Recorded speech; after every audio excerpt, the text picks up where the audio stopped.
So thank you. And so the next question is from Karen Balor. Karen Balor from the Canberra Times. Senator, thank you very much for being here. I'm seeking clarity, and I refer back to your first speech where you said that you'd had more than your fill of being symbolically recognised.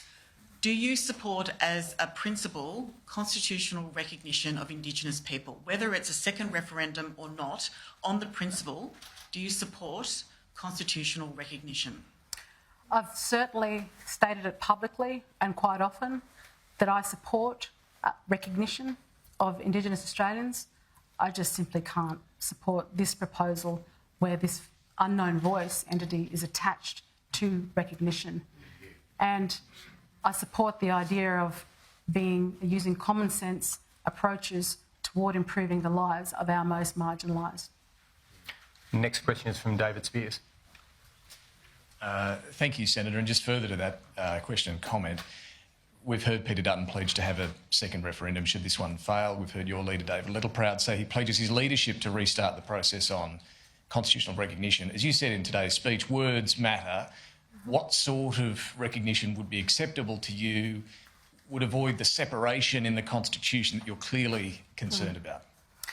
Thank you for that, David. And what I think hasn't happened throughout this current process is the Labor government haven't held constitutional conventions to understand from the Australian people what recognition might look like that would provide a majority of Australian support toward recognition. And so it is our understanding as the coalition we've had a long held commitment to recognition, but we would want to absolutely follow the appropriate processes to ensure that those conversations have taken place right across our country involving everybody. That's what needs to be done and hasn't happened. Our next question is John Paul Janke. John Paul Janke from The Point on NITV and SBS. Senator, thank you for your speech today. Senator, our invitation to you to come on The Point is still open, and we'd love to have you on the show in our last remaining shows up until October 14. As we heard, the Leader of the Opposition, Peter Dutton, has suggested a second referendum should this one fail, and if he's elected as PM in 2025. As you mentioned, proposing symbolic recognition. In your speech, you said the Constitution belongs to all Australians.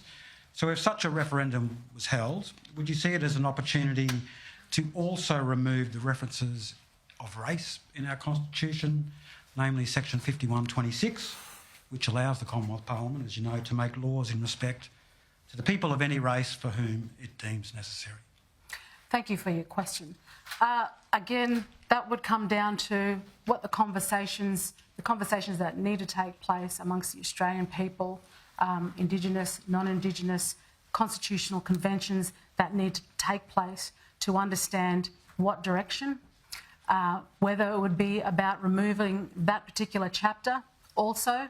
But as I said, I would be wanting to make sure that the Australian people were all in favour of the direction that we would take in that way.